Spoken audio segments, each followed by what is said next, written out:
Hare Krishna, Krishna Krishna, Hare Hare, Hare Rama, Rama Rama, Hare Hare.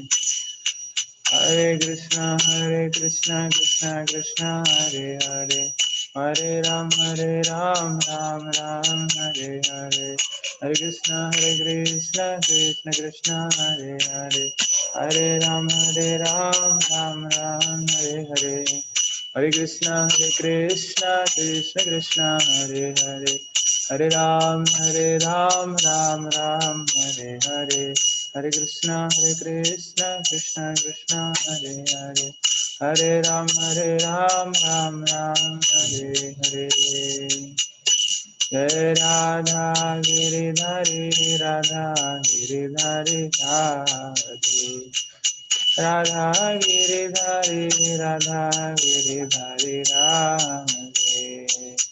Gauranitai, Gauranitai, Gauranitai, Jaya Gauranitai, Gauranitai, Jaya Gauranitai, Gauranitai, Jaya Gauranitai. Nittai Gaura Hari Bol, Hari Bol, Hari Bol, Hari Bol. Nittai Gaur Hari Bol, Hari Bol, Hari Bol, Hari Bol. Jai Jai Prabhupada, Prabhupada, Prabhupada, Jai Prabhupada. हरिनाम संकीर्तन की जय। संकीर्तनकारी गौर भक्त वृंद की जय। निताय गौर प्रेमानंदे हरि हरि बोल। हरे कृष्णा। चक्षुरुन्मिलितं येन तस्मै श्रीगुरुवे नमः। श्रीचैतन्यमनोभीष्टं स्थापितं येन भूतले स्वयं रूपा कदा मह्यं ददान्ति स्वपदान्तिकम्। नमो विष्णुपादाय कृष्णपृष्ठाय भूतले श्रीमते भक्तिवेदान्त स्वामिनिति नामिने। नमस्ते सारस्वते देवे गौरवाणी प्रचारिणे निर्विशेष शून्यवादी पाश्चात्यदेशकारिणे। जय श्री कृष्ण चैतन्य प्रभु नित्यानंद श्री अद्वैत गदाधर श्रीवासादि गौरभक्तवृंद। हरे कृष्ण कृष्ण कृष्ण हरे हरे, हरे राम राम राम हरे हरे। हरे कृष्ण कृष्ण कृष्ण हरे हरे, हरे राम राम राम हरे हरे। तो आज हम चर्चा करेंगे, बहुत सुंदर टॉपिक मैंने आज डिसाइड किया है, क्योंकि ये कार्तिक के महीना चल रहा है। ये दामोदर महीना, जिस महीने में भगवान दामोदर लीला किए थे, और ये जो महीना श्रीमती राधा रानी को अत्यंत प्रिय है, इसलिए ये महीना बहुत ही विशेष रूप से विशेष बताया गया है इस महीने को। इसलिए हम सभी को क्या करना चाहिए, इस महीने का लाभ उठाना चाहिए। किस किस प्रकार से लाभ उठाएंगे ना, इस महीने में हम भगवान के नाम ज्यादा से ज्यादा जप करके, भगवान की कथा बात अधिक से अधिक सुन के, भगवान की नाम जप अधिक से अधिक करके, इस प्रकार से हम भगवान के भक्ति में जुड़े रहेंगे तो हमको भगवान की कृपा प्राप्ति होगा। विशेष करके श्रीमती राधा रानी का विशेष कृपा इस महीने हमको प्राप्त होगा। इसलिए ये कार्तिक महीने का बहुत महात्म्य शास्त्र में वर्णन है। हम तो सारे चर्चा नहीं कर सकते, तो इसलिए धीरे धीरे हम ये टॉपिक के ऊपर जाएंगे।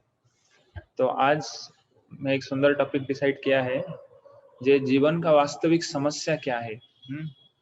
जीवन का वास्तविक समस्या क्या है, तो अभी हम इसके बारे में थोड़ा चर्चा करेंगे।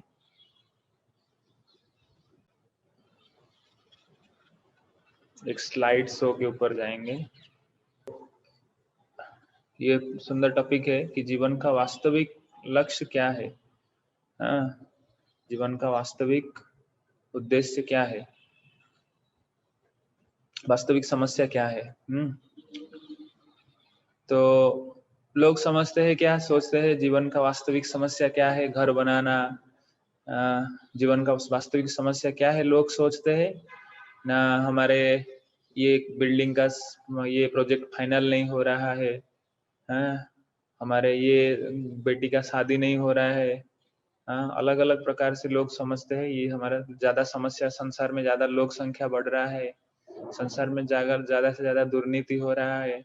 अलग अलग प्रकार से लोग सोचते हैं क्या ये सब समस्या है वास्तविक से।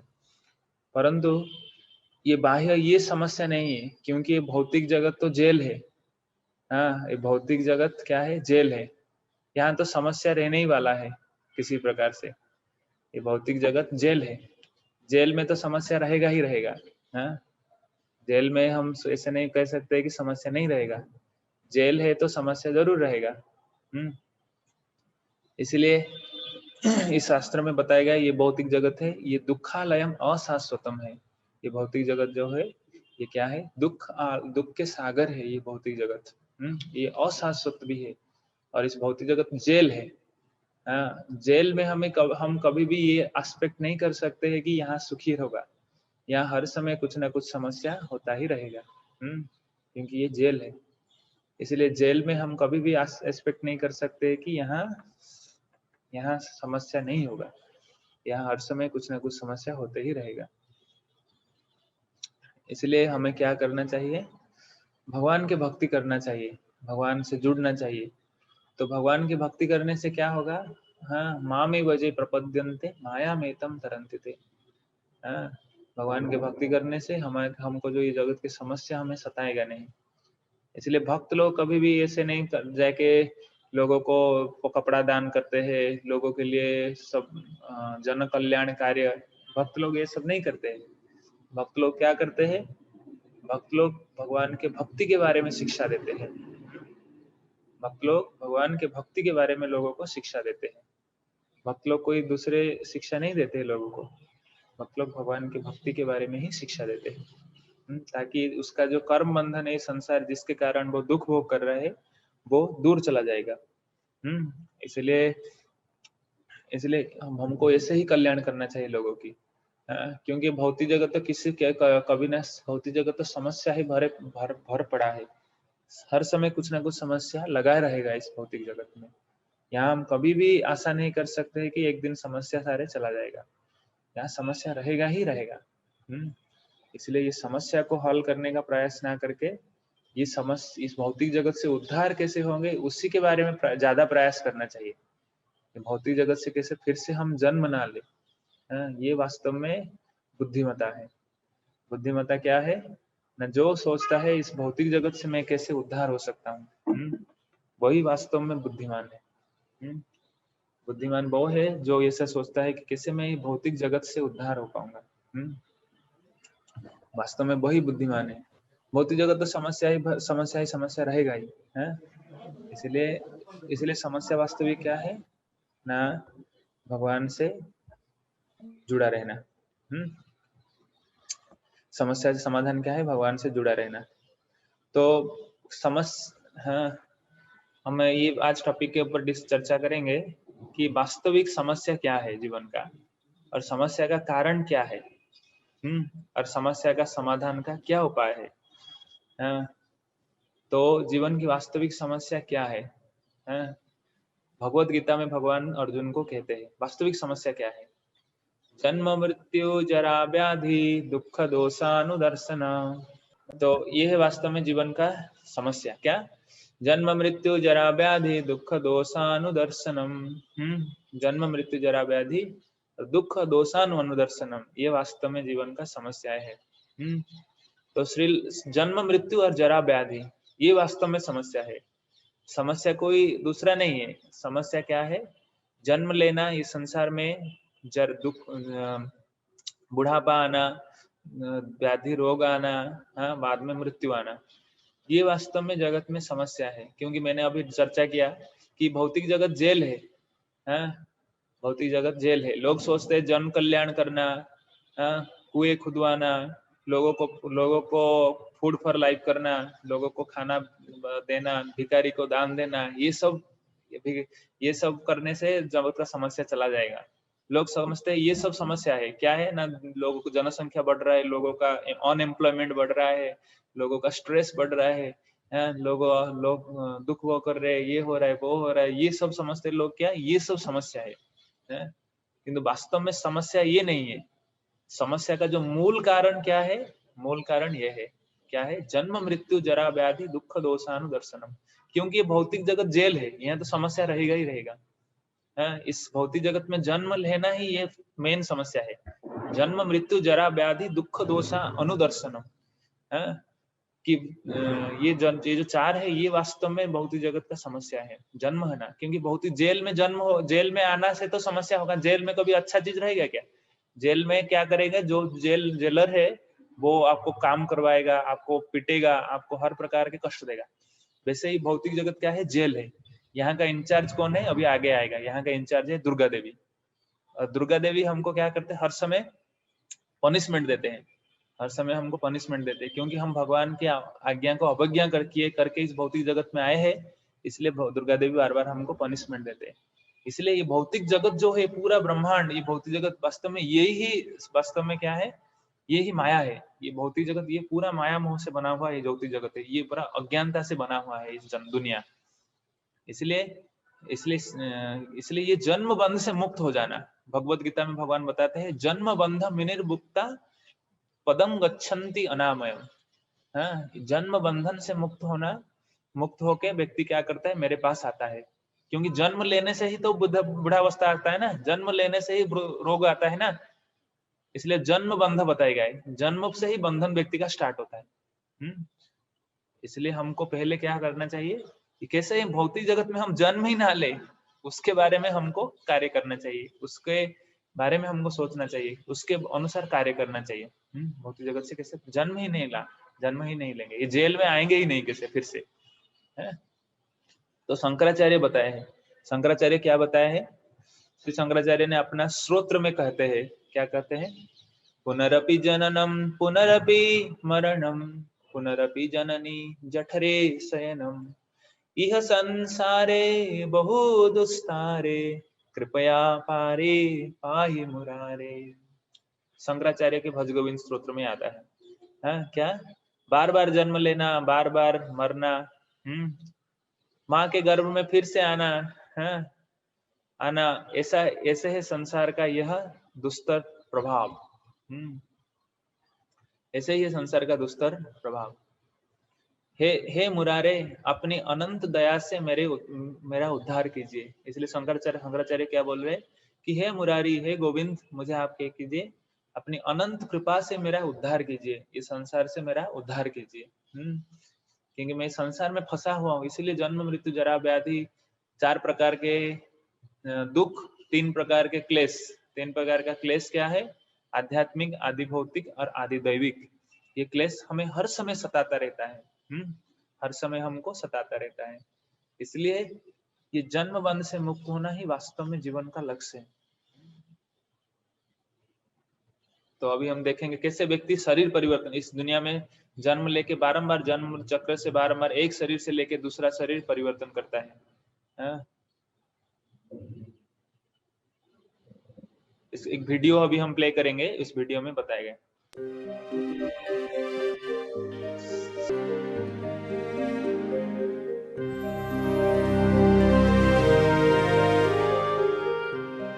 व्यक्ति कैसे अलग अलग प्रकार से शरीर परिवर्तन करता है।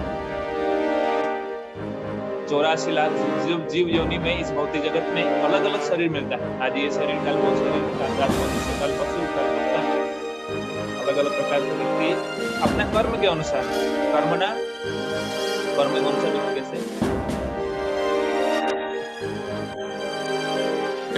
इसलिए भौतिक जन्म बंध से मुक्त होने का हमको प्रयास करना चाहिए।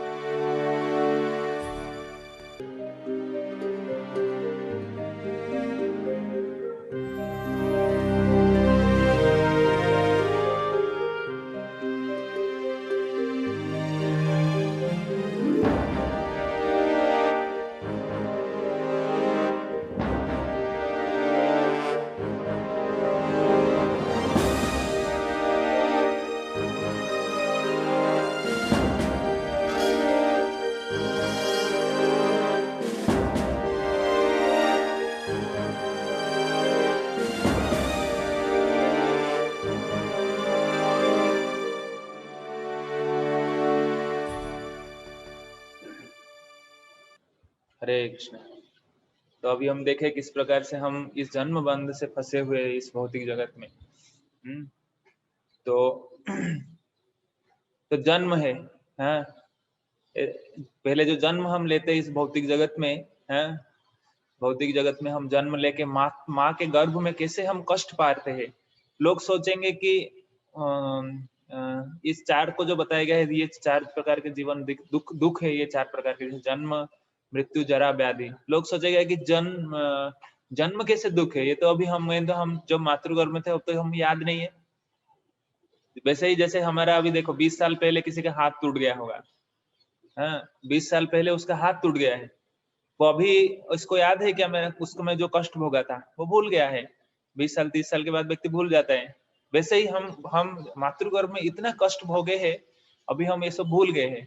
कैसा कष्ट है मातृगर्भ में अभी हम देखेंगे, हैं? एक वीडियो में बताया गया है, सब आएगा अभी, मातृगर्भ कैसे कष्ट है।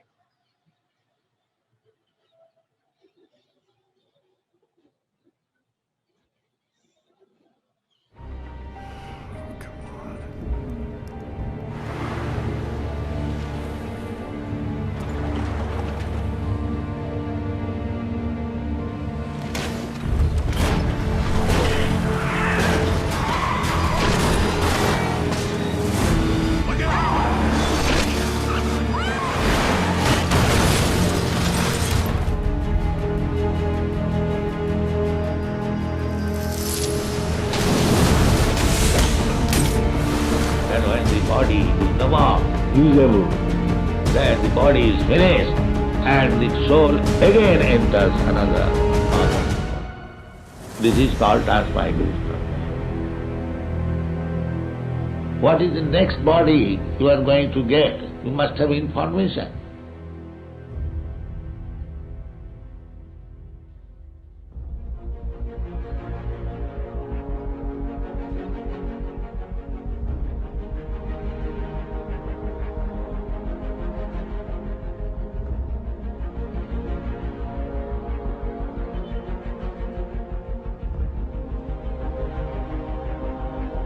व्यक्ति का एक्सीडेंट में मृत्यु हो गया, अभी कैसे वो पुनः शरीर प्राप्त करता है। देखो कैसे आत्मा अलग अलग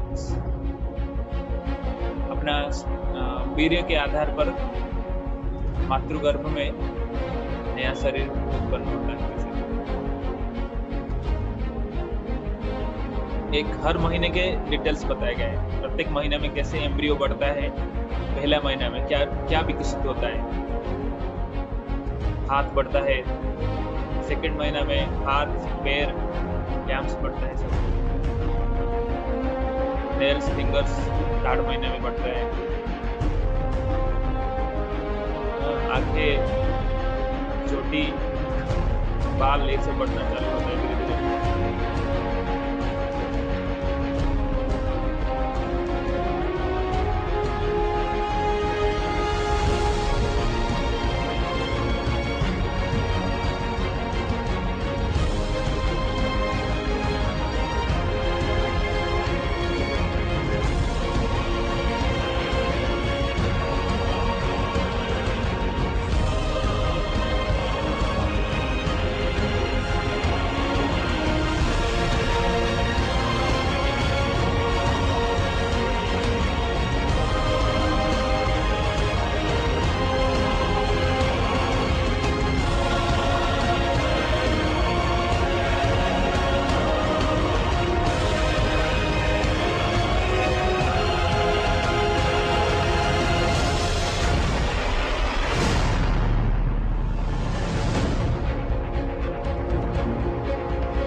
मातृगर्भ में व्यक्ति कष्ट पाता है। जब माँ कुछ तीखा खाद्य खाता है तो उसको शरीर को पूरा जलने चालू होता है। कुछ भी माँ कुछ भी करता है उसमें कुर्मी कीट उसको खाता रहता है, काटता रहता है।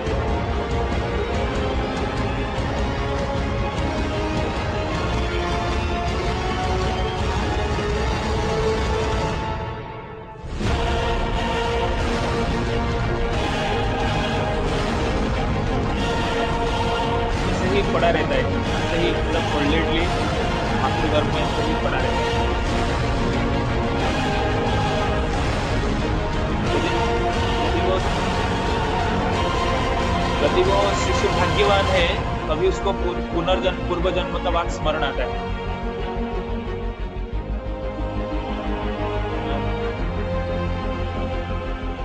उस समय स्मरण करता है सब चीज।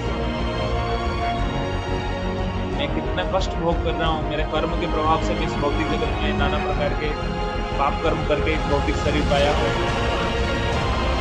ऐसे मुझे मातृ गर्भ में अभी कष्ट इतना भोगना पड़ रहा है।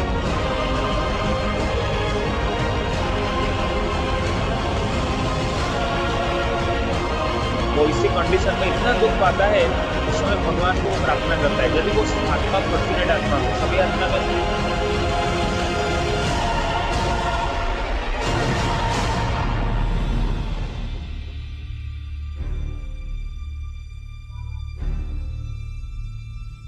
The living entities prays, आत्मा प्रार्थना कर रहे हैं, मैं भगवान की शरण लूंगा, क्योंकि भय वास्तव में सारे भयों को दूर करने वाले हैं।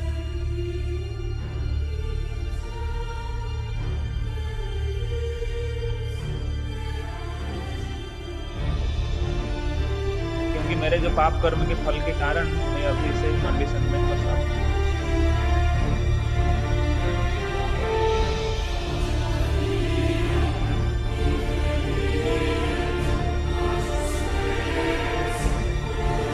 ऐसे ही मातृगर्भ में कैसे पड़ा रहता है। मैं भगवान की शरण लूंगा, आगे वो सोचता है मैं जब जन्म लूंगा मैं भगवान की शरण लूंगा।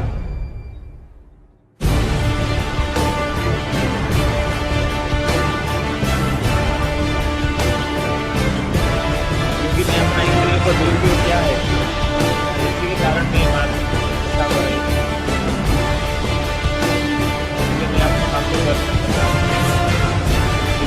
मल मूत्र रक्त बीच में पूरा कब्जे में पूरा इससे ही जकड़ा हुआ है।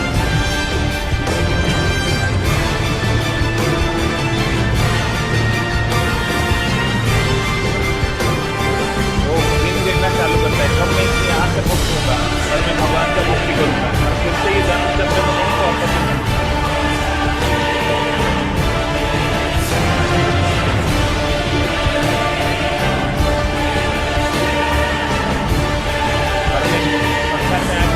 वापस और कर्म जनरेट नहीं करूंगा, मैं कर्म भगवान के आत्मा लेवल पर मुक्त हो जाऊंगा।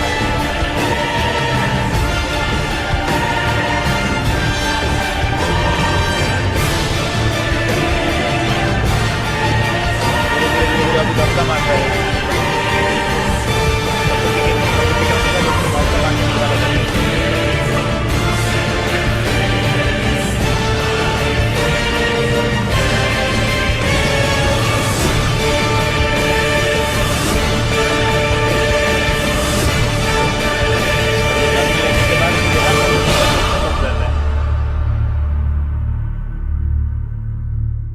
ऐसे ही जन्म होता है व्यक्ति का। Where are you right now? अभी हम कहाँ हैं? You're dreaming? You're actually in the middle of the workshop right now, sleeping. This is your first lesson in training. अभी हम माया के अंधकार में ही फंसे हुए। ऐसे ही दुख, ऐसे ही जरा भी आएगा, फिर बाद में वृद्धावस्था आएगा, दुख भी आएगा और बाद में मृत्यु हो जाएगा। ऐसे ही चलता रहेगा इस दुनिया के संसार।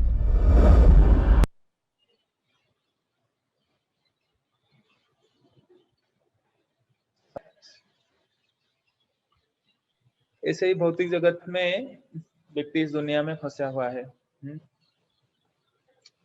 इसलिए भौतिक बंधन से मुक्त होने का व्यक्ति को प्रयास करना चाहिए कि फिर से मैं इस जन्म बंधन में ना फंसूं।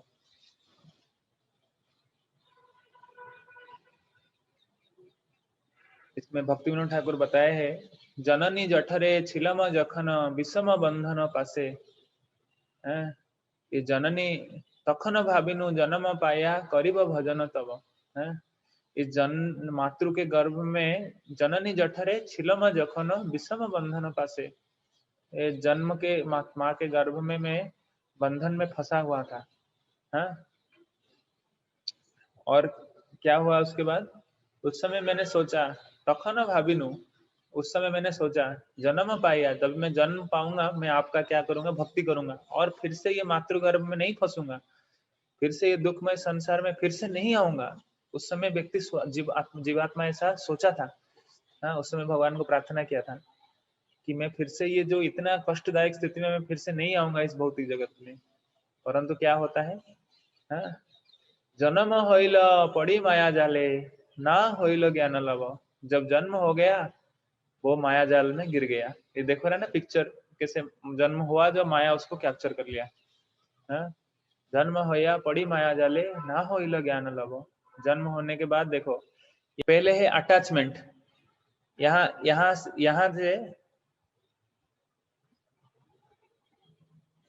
यहाँ से अटैचमेंट, यहाँ से होता है स्लेबुल। व्यक्ति यहाँ से व्यक्ति ऊपर भी चढ़ सकता है, नीचे भी गिर सकता है। हाँ? यहाँ से व्यक्ति भगवान के पास भी जा सकता है, यदि सदगुरु का आश्रय लेता है तो इस भौतिक जगत के बंधन से मुक्त होकर वो भगवान के पास जा सकता है। या तो फिर यहाँ से व्यक्ति क्या कर सकता है, यहाँ से व्यक्ति धीरे धीरे धीरे धीरे धीरे धीरे पतन भी हो सकता है। इसलिए ये जो लेवल है, हम जब जन्म होते हैं तो ये लेवल में रहते हैं, यहाँ जो पारालाल में रहते हैं। परंतु धीरे धीरे धीरे धीरे भौतिक आसक्ति के कारण, भौतिक भोगने का इच्छा के कारण हमको इस दुनिया में धीरे धीरे हम आसक्त होते हैं भौतिक स्त्री के प्रति, काम वासना में, भौतिक वस्तुओं के प्रति धीरे धीरे आसक्त होके धीरे धीरे हमारा क्या प्राइड सृष्टि होता है। प्राइड से फॉल्स ईगो आता है, फॉल्स ईगो से इग्नोरेंस होता है, अज्ञानता, फिर ईर्ष्या करते हैं दूसरों को। कोई हमारा भोग को हमसे छीन ना ले। संसार में क्यों इतना मारपीट झगड़ा क्यों होता है? क्योंकि ये सब सीढ़ी में, यही सब सीढ़ी में लोग चल रहे हैं, इस सब सीढ़ी में चल के उनका पतन हुआ है। और 3 अनर्थ व्यक्ति को खींचता रहता है, काम, लोभ और ये क्रोध, एंगर, ग्रीड, लस्ट। ये 3 गले में फांसी डाल के व्यक्ति को हर समय अत्यधिक लोभ, काम वासना, भौतिक इच्छा, ये हर समय व्यक्ति को गले में रस्सी डाल के व्यक्ति को खींचता रहता है, खींच के व्यक्ति को गिरा देता है। हर समय हमारा मन में कभी काम वासना विचार आया तो हम आसक्त हो गए स्त्री के प्रति, फिर पतन हो गया धीरे धीरे। बाद में भौतिक लोभ आया, अत्यधिक लोभ आया, व्यक्ति को भोगने का इच्छा, व्यक्ति चोरी कर बैठता है, डरता नहीं, चोरी कर लेता है। और क्रोध आया, कुछ भी गुस्सा है कि कुछ किसी को झगड़ा कर दिए, मारपीट कर दिए। इस संसार में ऐसे ही होता है, इस अनर्थ का इन्फ्लुएंस के कारण हम प्रभावित हो जाते हैं। इसलिए यहाँ देखो, यहाँ व्यक्ति का किसी का आश्रय नहीं है। एक चीज इंपोर्टेंट करो, यहाँ जब है, यहाँ व्यक्ति को आध्यात्मिक गुरु के आश्रय है व्यक्ति को ऊपर चढ़ने के लिए, परंतु यहाँ किसी को आश्रय नहीं है, किसी के प्रति किसी का आश्रय नहीं है यहाँ।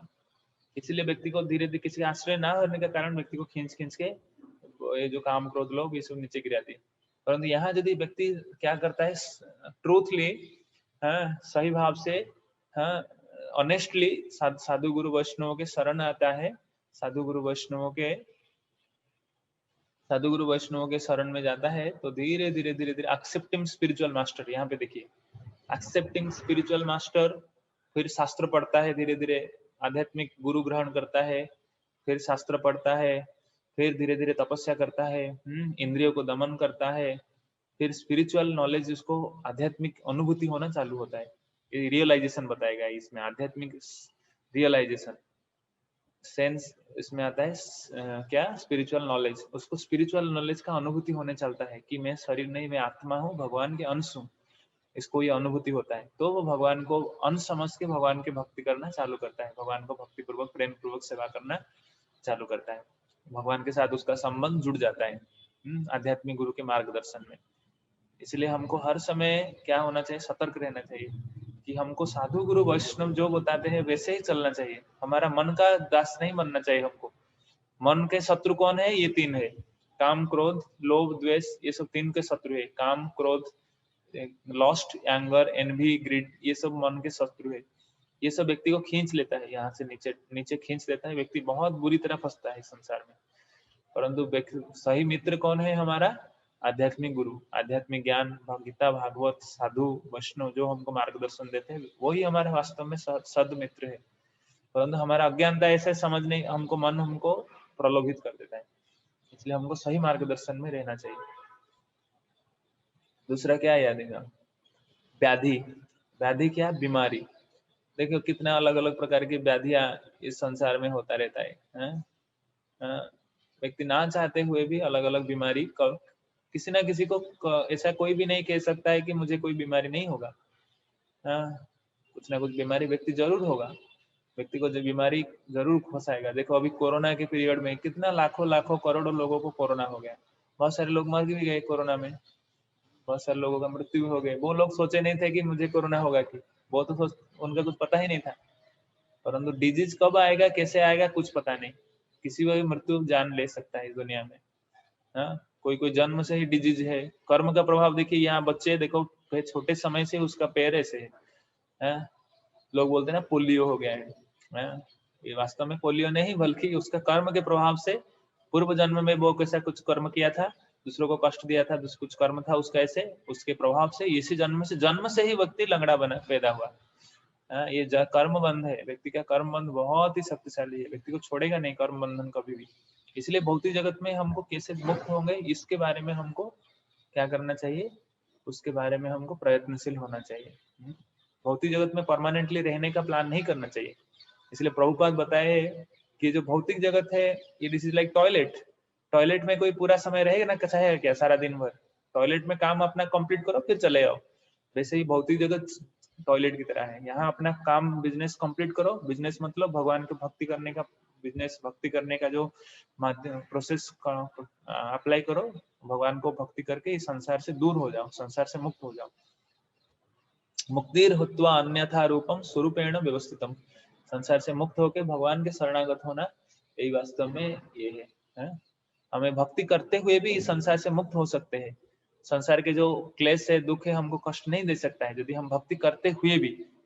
कैसे ना, जैसे पद्म का उदाहरण दिया गया है। जैसे पद्म होता है वो पानी में ही रहता है परंतु उसको पानी स्पर्श नहीं करता है, पानी हर समय, वो हर समय पानी से ऊपर ही रहता है। उसी प्रकार इस भौतिक जगत में, इसी प्रकार से इस भौतिक जगत में यदि हम भगवान की भक्ति करते हैं तो हम इसी प्रकार से ही रहेंगे। हम भक्ति करते हुए हम जितना भी दुख आएगा दुनिया में, दुख तो आएगा, कौन भौतिक जगत है तो दुख कष्ट आएगा, परंतु व्यक्ति इससे क्या होगा, नहीं प्रभावित नहीं होगा, इस संसार के दुखों से दूर रहेगा। नहीं तो व्यक्ति कष्ट कुछ आता है तो पूरा विचलित हो जाता है, दुखी हो जाता है, फिर कुछ ना कुछ कर बैठता है। अभी एक फिल्म स्टार, क्या नाम उसका न्यूज आया था, वो फिल्म स्टार था, वो अलग अलग फिल्म में रोल करता था, वो सुइसाइड कर दिया। सुइसाइड व्यक्ति क्यों करता है? क्योंकि वो फ्रस्ट्रेटेड था, कुछ समस्या था जो दूसरों को बता नहीं पाया, वो इतना विचलित हो गया, इतना प्रभावित हो गया समस्या से कि वो सुइसाइड कर दिया। किंतु भक्त क्या होता है, भक्त को समस्या आएगा किंतु भक्त इससे विचलित नहीं होगा। भक्त क्या, जीवन का लक्ष्य प्राप्त करने के लिए उसका चित्त पर स्थिर है।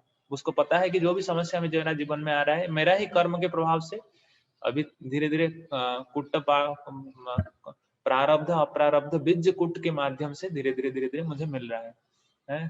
तो भक्ति करने से धीरे धीरे कम होता जाएगा ये, और धीरे धीरे नील हो जाएगा और भगवान को व्यक्ति प्राप्त कर लेगा। ऐसे नहीं तो बाहर के लोग सुइसाइड कर देता है, कोई ये करता है, कोई क्या क्या करते हैं, क्या क्या न्यूज सुनने आता है दुनिया में, आश्चर्य हो जाएगा। फिर आया जरा मतलब बुढ़ापा। ये जो है बुढ़ापा, व्यक्ति बुढ़ापा कैसे व्यक्ति का कष्ट है, व्यक्ति ना चाहते हुए भी व्यक्ति को इस दुनिया में बुढ़ापा ग्रस्त करके रखता है। बुढ़ापा तो आएगा, जरूर आएगा, कोई नहीं चाहता है मैं बूढ़ा हूँ, परंतु बुढ़ापा आएगा ही, तुमको ग्रस्त करके ही रखेगा, छोड़ेगा नहीं। अभी 10 साल नहीं, अभी तो हमको लगता है यंग है, हम 20 साल है, 25 साल है, 30 साल है, यंग है। और 20 साल के, अभी 30 साल ऐसे ही चला गया। अभी मुझे 30 साल सपोज हो गया, अभी 30 साल ऐसे ही मेरा कितने जल्दी ही चला गया। देखो मुझे लग रहा है अभी मैं अभी खेलता था, कूदता था, आप लोगों की तरह खेलता था, ये करता था, परंतु अभी 30 साल कितना जल्दी स्किप हो गया। अभी और 30 साल के बाद बुढ़ापा आ जाएगा, चुट्टी पकना चालू हो जाएगा, चुट्टी पक जाएगा फिर, और शरीर का स्ट्रेंथ कम हो जाएगा, शरीर का लोमड़ा, जैसे ये लड़की, जैसे ये माता, जैसे उनका जैसे शरीर जैसे बूढ़ी जैसे शरीर का लोमड़ा सब अंगूर जैसा ये होना चालू हो जाएगा, ऐसे ही होना हो जाएगा। इसलिए बुढ़ापा हम ना चाहते हुए भी बुढ़ापा हमको आके ग्रस्त कर देगा। क्योंकि भौतिक जगत का ये स्ट्रॉन्ग नियम है, भौतिक जगत का ये स्ट्रांग नियम है, आपको भोगना पड़ेगा, आपको जन्म होना पड़ेगा, भौतिक जगत में रोग भोगना पड़ेगा। कोई ऐसा नहीं, व्यक्ति ऐसा कोई भी नहीं दिखा जिसका जीवन में कभी भी रोग नहीं आया हो, जो सभी को रोग आया है। हाँ, बुढ़ापा आना ही पड़ेगा, तुमको बाध्य हो, बुढ़ापा आएगा। हाँ, और मृत्यु जरूर होगा। इस भौतिक जगत का ये नियम है, किसी को ये फ्री नहीं है, इसमें भौतिक जगत का ये पूरा नियम ही है। इसलिए ये भौतिक जगत के नियम से हमको क्या करना चाहिए, भगवान की शरण लेना है, तभी तो ये नियम हमारे ऊपर लागू नहीं होगा। धीरे धीरे हम पुनर्जन्म नहीं होंगे। पुनर्जन्म न विद्यते, भगवत गीता में श्लोक है ना एक, पुनर्जन्म न विद्यते मामुपेत्य तु कौन्तेय पुनर्जन्म न विद्यते। जो भगवान के शरण में आप आश्रित हो जाते हैं वो पुनर्जन्म नहीं लेता है। मामुपेत्य तु कौन्तेय पुनर्जन्म न विद्यते। देखो बुढ़ापा कैसे व्यक्ति को एक वीडियो में है, व्यक्ति को कैसे बुढ़ापा ग्रस्त है।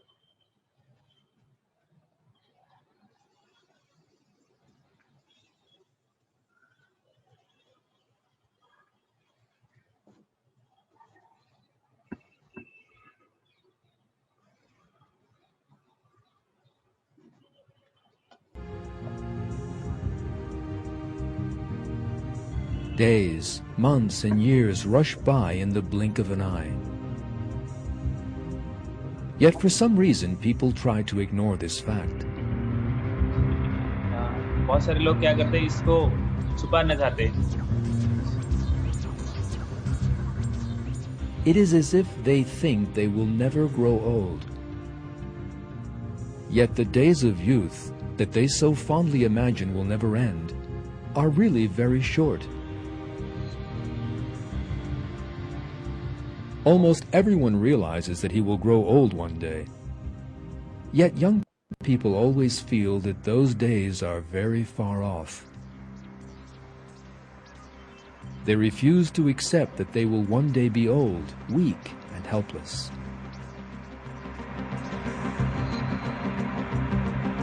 कितने भी कॉस्मेटिक्स लगाएंगे, कितना हीरोइन बनना The चाहेंगे, two young people in this picture are good looking, with clean and perfect वो नहीं skins होगा। and shining मतलब व्यक्ति teeth. को कंपलसरी बुढ़ापा होना पड़ेगा। ये सब सुंदर ही थे पहले, But जब there is पहले समय another में बहुत important सुंदर ही थे, detail. बहुत लोगों को आसक्त कर, These attract pictures कर- were taken in कैसे 1955. सिचुएशन हो जाता है।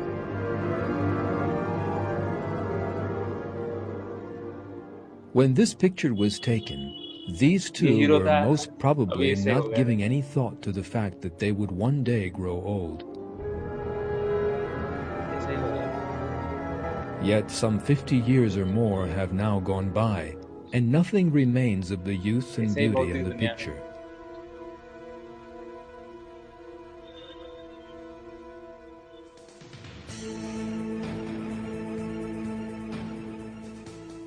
Time destroys everything. That is a law of the world.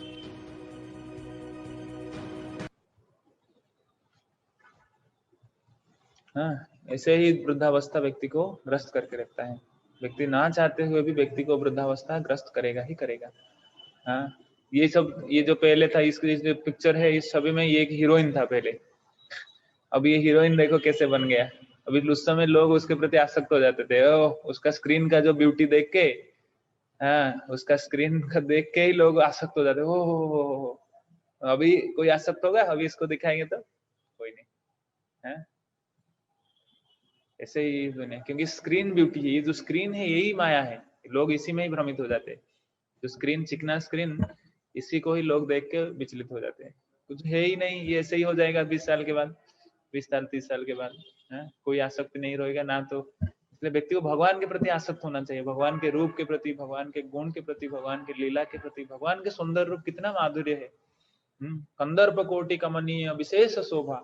करोड़ों कंदर्प को भी विचलित कर देने वाला है, करोड़ों कंदर्प को भी मुरझा जाएंगे उनके सामने। वो लोग सोचेंगे क्या ये क्या इतना सुंदर है, हम तो उसके सामने कुछ भी नहीं है।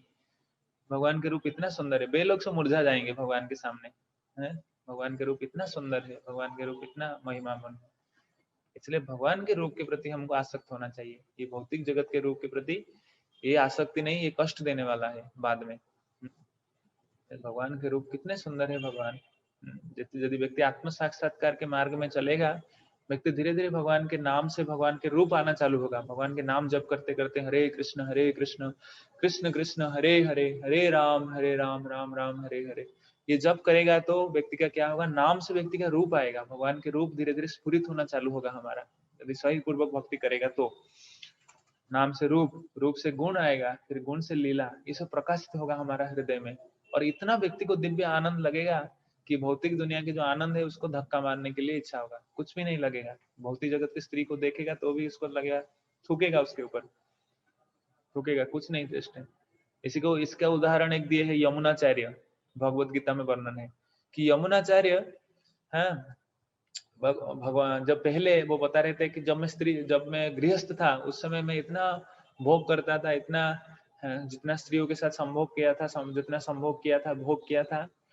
अभी जब भक्ति में जब उन्नति कर गया, मैं भक्ति में भगवान का साक्षात्कार होना चालू हुआ मुझे, जब मैं रुचि स्तर में पहुंच गया, रुचि स्तर में, हाँ, निष्ठा रुचि बताएगा, भक्ति का सीढ़ी है। सीढ़ी क्या है? श्रद्धा, साधु संग, भजन क्रिया, अनर्थ निवृत्ति, आदो निष्ठा, निष्ठा के बाद रुचि, रुचि के बाद आसक्ति, आसक्ति के बाद भाव, उसके बाद प्रेमी भक्ति का स्टेप से व्यक्ति धीरे धीरे प्रगति करता है। जब व्यक्ति निष्ठा स्तर में आ जाता है तो उसका सारे अनर्थ नष्ट हो जाते हैं, काम क्रोध लोभ हृदय से सब चला जाता है। और व्यक्ति जब निष्ठा में पहुंच जाता है, वो भारी नष्टि की भक्ति प्राप्त करता है, उसका मन पूरी तरह भगवान में स्थिर हो जाता है। उसके बाद आता है रुचि, भगवान के प्रति आस्वादन करना चालू करता है, रुचि, भगवान के नाम रूप। तब यमुनाचार्य बता रहे हैं, जब मैं उस समय था, गृहस्थ रूप में था, तब अभी जब स्मरण आ रहा है मुझे वो सब चीज, तो मैं उसको ऊपर थूक रहा हूँ, बस बेकार का चीज था, मैं उसी में बेकार में मैं उसमें ये किया था, मतलब कुछ भी नहीं है। भगवान के नाम रूप गुण में इतना आनंद है, व्यक्ति भगवान के रूप में, भगवान के लीला में, व्यक्ति उसको सब नेग्लेक्ट कर देता है, कुछ भी नहीं। यमुनाचार्य थूकते थे तो मैं थूकता हूँ।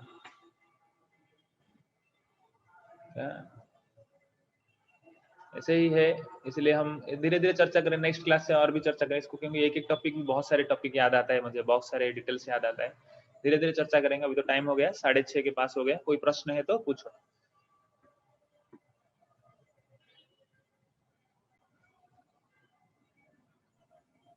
कोई प्रश्न?